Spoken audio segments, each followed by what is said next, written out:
नमस्कार, स्वागत है आप सभी का। आप देख रहे हैं एनएमएफ न्यूज। आपके साथ मैं हूं नम्रता चौधरी और मेरे साथ मौजूद हैं रोहित पांडे, मेरे सहयोगी। हम बात करने जा रहे हैं उन मौलानाओं पर जो अपनी हेट स्पीच देने से बाज नहीं आ रही हैं। रोहित, कितना आसान है ना, कुछ भी बोल के निकल जाओ। आपको पता नहीं कौन लोग आपको सुनते हैं जो आपकी बात मान भी लेते हैं। अब देखिए, वक्फ बोर्ड को लेकर लगातार मुद्दा गरमाया हुआ है। एक पक्ष कह रहा है कि खत्म कर दो ना इस एक्ट को, इसकी जरूरत क्या है, क्यों इतना स्पेशल प्रिविलेज किसी समुदाय को देना है। दूसरा पक्ष कह रहा है लीजिए, हमें तो टारगेट किया जा रहा है, हमारी तो चीजों को हमसे छीना जा रहा है। खुद देश के प्रधानमंत्री नरेंद्र मोदी ने भी अभी कह दिया कि वक्फ का जिक्र नहीं है, उन्होंने संविधान का जिक्र कर दिया। और फिर उन्होंने बताया कि किस तरीके से चीजें होनी चाहिए, क्या नहीं होना चाहिए। लेकिन उसके बावजूद इन जैसे मौलानाओं को ना शर्म आती है, ना इन्हें कोई लिहाज है। और सबसे बड़ी बात, मैं बहुत सारे जब वरिष्ठ पत्रकारों से रोहित बात करती हूँ या राजनीतिक विश्लेषक होते हैं, वो सीधा कहते हैं कि आप कभी इन मौलानाओं से ये कहकर देखो, आ जाओ सड़क पर, पहले अपने बीवी बच्चे ले आओ, ये नहीं लाने के। ये बरगलाते हैं उन मासूम मुसलमानों को जो बेचारे, जिनको आपने पंक्चर की दुकान पर बैठाया हुआ है, ये उनको बरगलाते हैं। संभल में हम देख रहे हैं कि संभल कैसे जल रहा है, आग किसी की, लड़ाई किसी की, भुगत कोई और रहा है। अभी कर्नाटक में मुझे लगता है कि मुस्लिम लीडर्स या ये सो कॉल्ड मौलानाओं की एक मीटिंग हुई है जिसमें एंटी वक्फ बिल को लेकर इनकी बातचीत हुई है। और फिर जो बयान सामने आया वो बहुत हैरान कर देने वाला है, क्योंकि न्यायालयों की भी बात ये नहीं मानने को तैयार है। उससे भी हास्यास्पद ये है कि सबसे पहले AIMPLB के ये लोग सदस्य हैं, मौलाना हैं, मौलाना अबू तालिम रहमानी और सैयद तनवीर हाशमी, इसके अलावा और भी। भाई साहब कह रहे हैं कि अल्लाह का बनाया हुआ जो शरीयत है उससे खिलवाड़ नहीं किया जा सकता है। और हंसने वाली बात आप सुनिए, उसके बाद संविधान का जिक्र कर रहे हैं, कह रहे हैं बाबा साहब के संविधान में बदलने की कोशिश की जा रही है।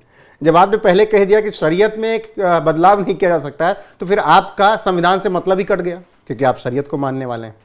तो सबसे पहले तो यह समझ लेना चाहिए कि अगर आप संविधान की बात कर रहे हैं तो फिर तीसरी बात सुनिए जो हास्यास्पद है कि हम अदालतों का फैसला नहीं मानेंगे। तो आप फिर कौन से बाबा साहब के संविधान की बात कर रहे हैं? जब आपको अदालतों का फैसला मानना ही नहीं है तो फिर बाबा साहब के संविधान में बदलाव हो जाए, बाबा साहब का संविधान फिर से लिख दिया जाए, आपको क्या फर्क पड़ता है? और अगर आपको बाबा साहब के संविधान से मतलब है तब फिर अदालतों के फैसले पर भरोसा रखिए और शरीयत का राग अलापना बंद कर दीजिए। ये तीन बात जो आप बैठकर वहां पर समझा रहे थे लोगों को, उन्हें नहीं समझ में आएगा। उन्हें तो लगा वाह वाह भाई साहब, मौलाना साहब क्या बोल कर गए। अब हमारे घरों में जो रखा गया हथियार और पत्थर वो तैयार होगा, अब हम सड़कों पर उतरेंगे। तो मुझे ये कहना है, नम्रता जो उन्होंने कहा कि संसद उनकी तो सड़क हमारी है, तो याद रखिएगा उसी संसद में आपके वैसी भी हैं, उसी संसद में जियाउर रहमान बर्क भी हैं। और फिर ये याद रखिएगा, अगर संसद इन सब की है और सड़क आपकी है तो प्रशासन फिर अमित शाह का है, प्रशासन फिर योगी आदित्यनाथ का है, प्रशासन फिर हिमंता विश्व शर्मा का है, प्रशासन फिर एकनाथ शिंदे और देवेंद्र फडणवीस का है, प्रशासन भजनलाल शर्मा का है, प्रशासन मोहन यादव का है, और प्रशासन ऐसे तमाम मुख्यमंत्रियों का है जो अपनी पुलिस को आदेश देंगे। तो अगर आप सड़क पर हिसाब करने की बात कर रहे हैं तो फिर आपका हिसाब भी हो जाएगा। फिर आप राग अलापना शुरू कर देंगे, विक्टिम कार्ड खेलना शुरू कर देंगे कि देखो देखो हमें मार रहे हैं, हमें काट रहे हैं, हम तो बस सड़क पर निकले थे।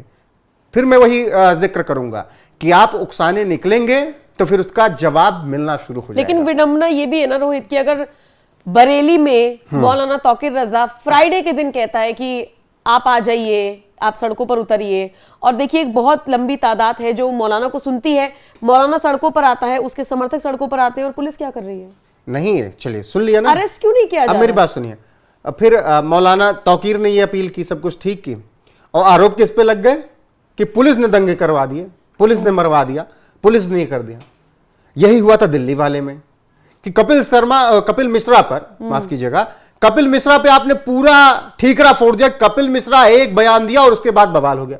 अंकित शर्मा को 72 चाकू मारी गई, तब नहीं हुआ था बवाल, अंकित शर्मा को ऐसे ही मार दिया गया था। और अगर 72 चाकू लगने के बाद भी खामोश बैठ जाए तब तो ठीक है, और अगर रिलेटिएट कर दें, जवाब दे दें, तो फिर विक्टिम कार्ड खेलना शुरू हो जाता है। हैदराबाद से भी दो भाई 15 मिनट में निकल आते हैं, 15 मिनट के लिए, और क्या कहते हैं, तौकीर रजा भी निकल आता है, सलमान अजहरी भी निकल लेते हैं बोलने के लिए। और लेकिन जब पुलिस फिर यूपी ATS के अधिकारी पिस्टल लेके उतरते हैं तो फिर उल्टे पांव भागोगे पत्थर मारते हुए, पत्थर छोड़कर, और फिर कहोगे देखो देखो हमको मार लिया, दौड़ा लिया, हमको गोली मार रहे हैं। भाई पहले खुद तो सुधर लो, कितने लोगों ने संभल में बवाल किया, कितने हिंदू पक्ष ने बवाल किया कि नहीं आज ही मुझे मंदिर चाहिए।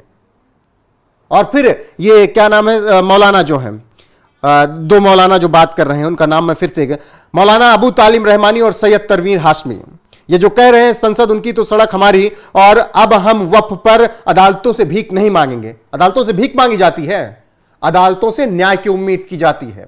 आपके पक्ष में फैसला आ जाए तो वाह वाह, और अगर अदालतों से भीख नहीं मांगेंगे तो अगर मौलाना, दोनों मौलाना जो फिर नाम ले रहा हूं, मौलाना अबू तालिम रहमानी और सैयद तनवीर हाशमी, अगर अदालतों की भीख नहीं चाहिए तो आज ऐलान कीजिए कि अयोध्या में मस्जिद नहीं बनेगी, वो मंदिर हम, वो जगह हम वापस कर रहे हैं।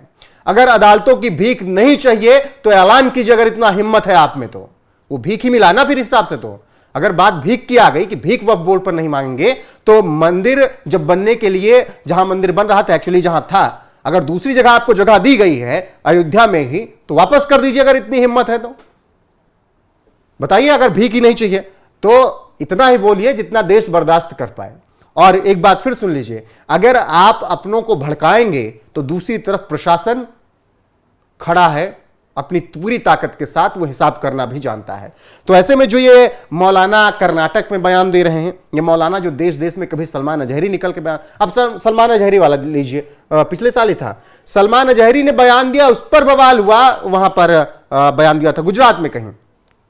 मुंबई में घेर लिया गई पूरी सड़कें, क्योंकि मुंबई में कहा हुआ उसको गिरफ्तार किया गया, मुंबई में घेर लिया गया और मुंबई में बवाल काट दिया। भाई बयान तुम्हारा विवादास्पद, उस पर जब सोशल मीडिया पर सवाल किया जाने लगा, ट्रोलिंग शुरू हुई, तब फिर यह कह दिया कि देखो सलमान अजहरी को परेशान किया जा रहा है, तो विवादित बयान क्यों दिया था?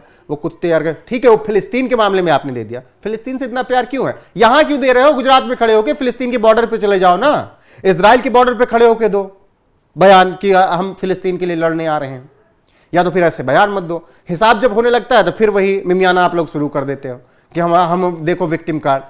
गुजरात दंगों पर, गोधरा दंगों पर इतने दिनों तक जिन्होंने मलाई खाई, जिन्होंने गोधरा दंगों पर मौज काटी, जिन्होंने सिगूफे गड़े, जब उनका हिसाब 2014 से होना शुरू हो गया, वो चाहे तीस्ता सीतलवाड़ हो, चाहे मुकुल सिन्हा से जुड़े हुए लोग हैं, तो वो लोग रोना शुरू कर दिए, देखो मोदी कितना खौफनाक है, मोदी मारे डाल रहा है सबको। आपने क्या किया था गोधरा कांड के बाद, ये सबको पता है ना, क्या क्या तस्वीरें आपने छपवाई थी। और जो सच है, कांग्रेस की सरकार थी, तो जिन पत्रकारों ने सच देने की कोशिश की, वो यहां के चैनलों में आकर दब गई, और फिर गोदी मीडिया का आरोप आज पे लगाते हो आप लोग।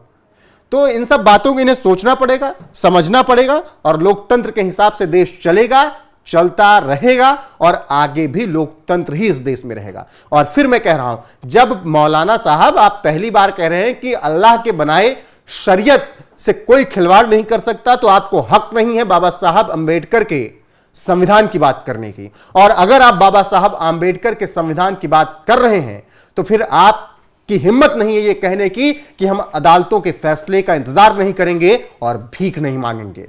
तीनों बातों को एक साथ एक थाली में आप नहीं परोस सकते हैं। तो फिलहाल मेरा नम्रता यही कहना है कि बोलने से पहले जुबान थोड़ा साफ करके आइए, वरना अगर आप बोलना जानते हैं, सड़कों पर उतरना जानते हैं, संसद जिनकी है उनकी है, जो सांसद चुनकर आए हैं, और अगर सड़क आपकी है तो सिर्फ आपकी नहीं है, सड़क दो साइड से है, बीच में डिवाइडर भी लगा है। तो उस डिवाइडर की साइड कौन खड़ा होगा और इस साइड कौन होगा, और फिर कौन जाएगा कौन रहेगा, वो तो उस वक्त तय हो जाएगा। लेकिन आपको ये समझना होगा कि भड़काऊ भाषण देने से पहले थोड़ा कंट्रोल करना होगा। तो फिलहाल मेरी तरफ से बस इतना ही, बाकी नहीं बिल्कुल बिल्कुल इसी के साथ खत्म करते हैं। बाकी आप चर्चा आपको कैसी लगी, रोहित की बातें आपको कितनी सही लगी, कमेंट सेक्शन में अपनी राय जरूर दीजिएगा, और इन जैसे मौलानाओं के लिए आप क्या कहेंगे, कमेंट सेक्शन में अपनी राय हमें जरूर दीजिएगा। नमस्कार।